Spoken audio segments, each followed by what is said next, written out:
Hi everyone. So today I'd like to share with you the changes that I've noticed right away after enlightenment, that they start to appear as the hours went by, as the days went by. And yeah, I think it'll be interesting because it'll give you a tangible understanding of what the so-called state is all about when it comes to how you perceive yourself and the environment around you. So yeah, let's start. Let's start with the first thing that I've noticed right after the morning after. I noticed I didn't know that something happened, but I just woke up in the morning and something has changed. And that was speaking to my girlfriend. She was sitting next to me. We're looking at the ocean. And when I'll turn my head from speaking to her, I'll turn my head to the ocean. That moment that when I spoke to her was just gone, as if there was only the moment. It wasn't me being in the moment. There was only the moment, and the moment before that was just gone. It was just like a dream. Like didn't wasn't registered within me anymore. So it seems as if life has changed from a movie, continuous movie, to just still photographs. Just a photograph, a moment, and another moment, and another moment. And this was the uh, initial thing that I perceived. It's important to understand because at that point I still had a comparison to how I was before. Yeah, so I've noticed, something was different. Like now, I have no way to compare, so everything is normal. But back then, the shift from being identified with the mind to a non-identification had like physical implications.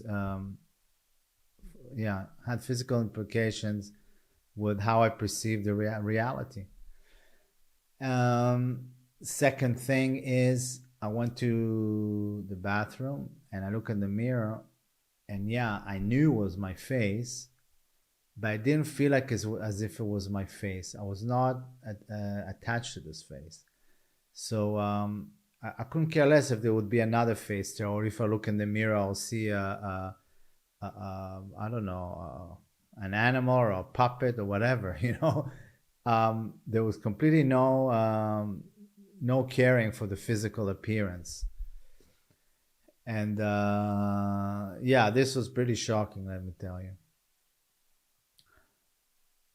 Another thing that I noticed pretty straight away was that when I would speak. It felt like I translated back then as if my voice was coming out of the sky, out of nowhere. But basically, later on, I understood that because I wasn't identified with my body, with my mind, I also wasn't identified with my voice. So it didn't feel like as if it was my voice. I was speaking, but it wasn't my voice. Yeah, it was just a voice. The voice didn't refer to no one. And this is something to understand, that after enlightenment, you feel like as you're talking or you're doing things, but it does not refer to no one. You feel as if there's no one inside. Yeah, there's you it's a feeling of like being a hollow body, basically. Yeah, as if there's no one inside. So you're doing your actions, but um, they're just happening. There's no one that is doing them. There's no self-referral. Your actions they don't refer to an identity behind them. So yeah, well, the voice was very, very major.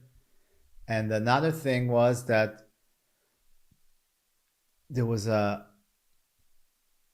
experience. So I don't know if you can call it experience, but I don't know what word to use, but of so much beauty, so much inner beauty, and silence and intimacy, as if I was resting. I remember I was telling my girlfriend, it felt like as if I was resting on a big pillow of feathers, just kind of resting. Everything is so soft and intimate and so beautiful that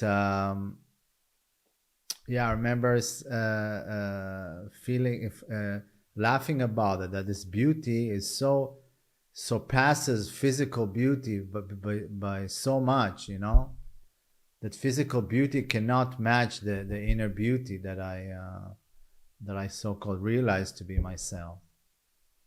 So that was also there. That was very strong. And yeah, of course, silence and the intimacy, that it was unconditional, and the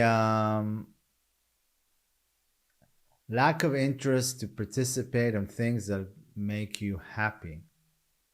You know, I remember I couldn't really connect to parties or to anything that this uh, f- celebration like of happiness, you know, that people like to do, you know, to have parties and so forth. It didn't elevate me, you know. So it was kind of yeah, strange because for myself, because I really liked to party before that, to go to parties and have a good time, and it just stopped all of a sudden, you know. So yeah, these were the most noticeable things I realized right after enlightenment in the first week or so. And then, of course, as I talk about in other videos, I mean, things keep on changing with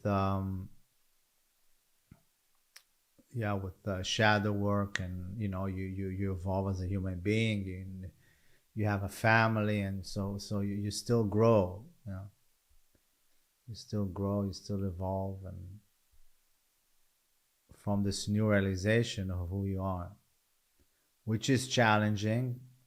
And I'm going to make a video about that, about the initial shock of living in the manifestation from a non-mind identification, and really not knowing how to relate to manifestation, how to live a life in an environment where everyone else is identified with a mind, you know. It felt kind of strange, and yeah, so I'll make a video about that. So